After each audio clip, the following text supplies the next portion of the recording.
Hello viewers, welcome to education and job corner. আপনারা জানেন যে এসএসসি চাকরি বাতিল মামলা বর্তমানে সুপ্রিম কোর্টে পৌঁছেছে এবং সেখানে রাজ্য সরকারের তরফ থেকে 3টে এসএলপি দায়ের করা হয়েছে এবং সেখানে রাজ্য সরকার খোদ নিজে এসএলপি দায়ের করেছে, স্কুল সার্ভিস কমিশন এবং মধ্যশিক্ষা পর্ষদও কিন্তু এসএলপি দায়ের করেছে। সকালেই জেনেছিলেন যে রাজ্য সরকারের তরফ থেকে যে এসএলপিটা দায়ের করা হয়েছিল সেখানে কিন্তু একটা শুনানির ডেট হয়েছে এবং সেটা হলো 3 মে। কিন্তু এখানে আরেকটি গুরুত্বপূর্ণ আপডেট পাওয়া যাচ্ছে যে এবার West Bengal central school service commission versus Rina Karmakar, তো সেখানে এই যে এসএলপিটা দায়ের করা হয়েছে এখানে কিন্তু আবারও শুনানির ডেট পাওয়া যাচ্ছে এবং সেটা কিন্তু আগামী 29শে এপ্রিল মানে আগামী সোমবার শুনানি হতে চলেছে এই মামলার।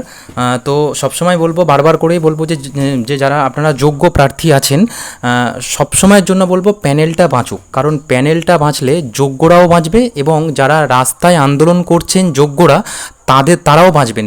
কারণ আইন বলে যারা যোগ্য তাদের সুবিচার হওয়াটা যেমন উচিত এবং যারা যোগ্য প্রার্থী রাস্তায় আন্দোলন করছিলেন এতদিন বা এখনও করছেন তাদেরও কিন্তু সুবিচার হওয়া উচিত এবং তার জন্য কিন্তু এই প্যানেলটা থাকাটা খুবই দরকার উভয় তরফে, যোগ্য শিক্ষক শিক্ষিকা এবং শিক্ষাকর্মীদের জন্য এবং যোগ্য প্রার্থীদের জন্য। কারণ উচ্চ আদালতের ওপর ভরসা রাখাটা দরকার। উচ্চ আদালত অবশ্যই ন্যায় সঙ্গত রায়দান করবেন, অবশ্যই ন্যায়সঙ্গত নির্দেশ দেবেন সেই ক্ষেত্রে, তাহলেই কিন্তু যোগ্যদের সুবিচার হবে।